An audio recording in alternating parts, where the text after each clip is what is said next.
Sampai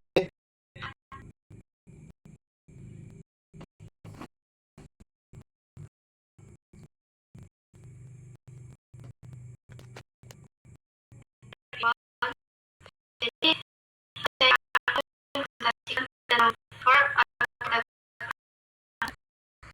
ini berdasarkan atau relasi Indonesia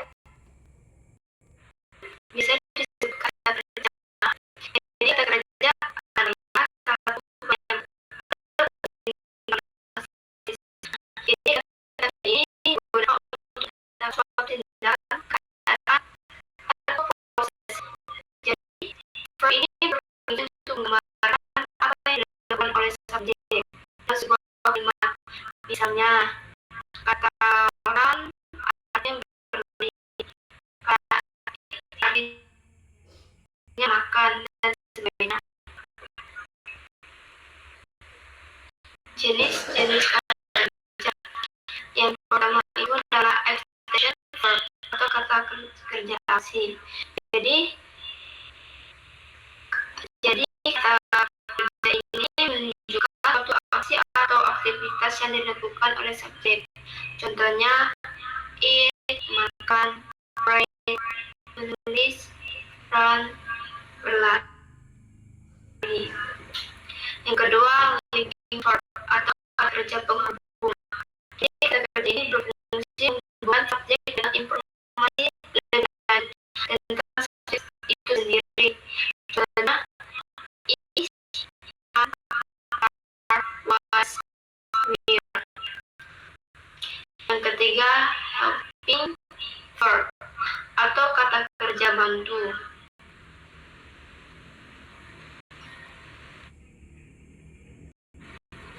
Jadi, kata kerja ini digunakan untuk membantu verb utama dalam kalimat. Biasanya untuk membentuk tenses, suara pasif atau bentuk pertanyaan. Contohnya, have, has, do, does, will, can. Yang keempat, transitive verb atau kata kerja transitif. Jadi, kata kerja ini membutuhkan objek untuk melengkapi artinya. Contohnya, write, membaca sesuatu, study, membawa sesuatu. Yang kelima, intransitive verb atau kata kerja intransitif. Jadi, kata kerja ini tidak membutuhkan objek, contohnya sleep atau tidur, go atau pergi.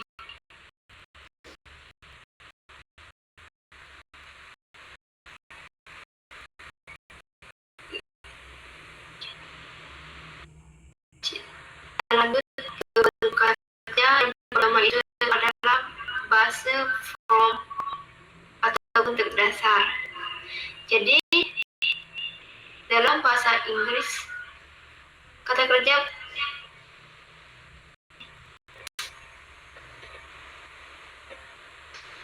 jadi kita masuk ke bentuk kata kerja atau verb form. Yang pertama itu adalah base, from, atau bentuk dasar.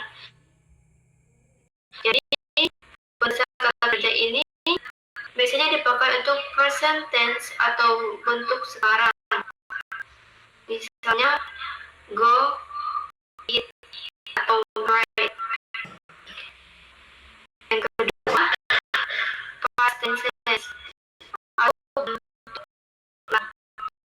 Bentuk ini digunakan untuk menunjukkan kejadian yang terjadi di masa lalu. Contohnya when dari go, eat dari eat, dan what dari write.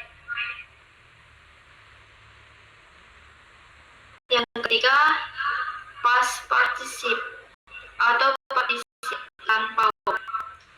Jadi bentuk ini sering dipakai untuk membuat perfect tense atau kalimat pasif.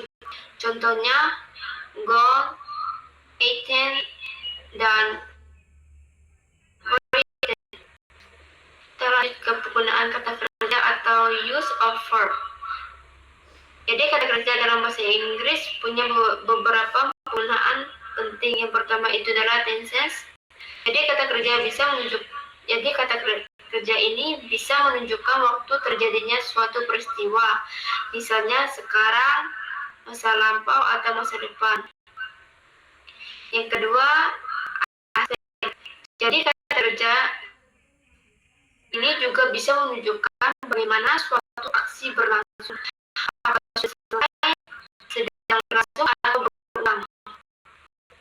Yang ketiga, modalitas. Jadi modalitas itu adalah kata kerja biasa dipakai untuk menunjukkan kemungkinan, keharusan, atau izin. Misalnya dengan kata can, must, atau should. Lanjut ke fungsi kata kerja atau verb function. Jadi yang pertama itu, jadi ada 3 fungsi utama kata kerja dalam kalimat ini. Yang pertama itu adalah menggambarkan aksi atau kegiatan yang dilakukan oleh subjek. Jadi kata kerja ini dipakai untuk menggambarkan aksi atau kegiatan yang dilakukan oleh subjek, misalnya dia makan. Jadi kata makan adalah kata kerjanya. Yang kedua, menghubungkan subjek dengan predikat dalam kalimat. Jadi kata kerja ini juga bisa berfungsi sebagai penghubung subjek dengan predikat, terutama pada kalimat yang memakai linking verb seperti is, atau are. Yang ketiga, membentuk tenses atau waktu dalam kalimat. Jadi selain itu, kata kerja sangat penting untuk membentuk tenses atau waktu dalam kalimat. Dan kita tahu kapan suatu kejadian terjadi. Kita mau ke contoh atau example. Jadi di dalam bahasa Inggris kita kata kerja verb punya beberapa jenis yang berbeda. Ini singkat dan sederhana.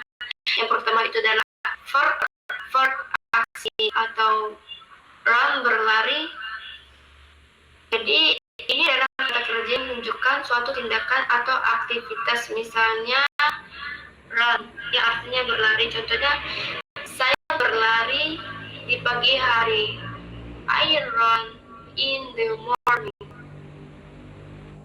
Yang kedua, verb keadaan. Jadi kata kerja ini digunakan untuk menyatakan kondisi atau keadaan, bukan aksi. Contohnya be, yang artinya adalah.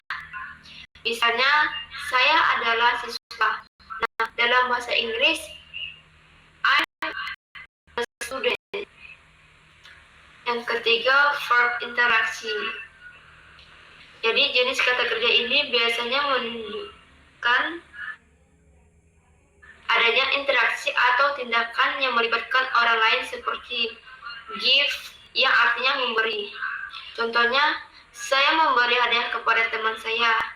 I give a gift to my friend.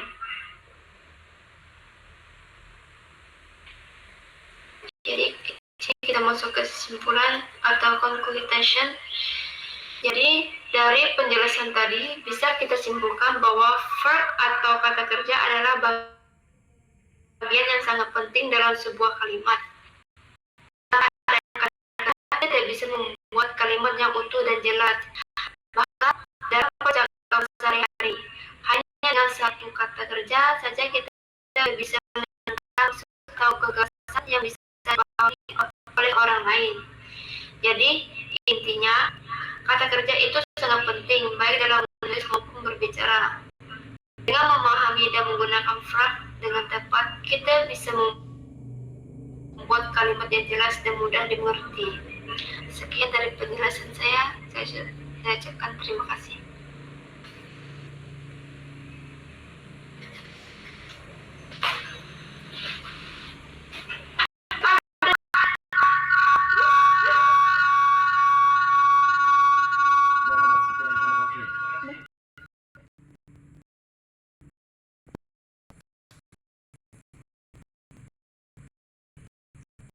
Benar.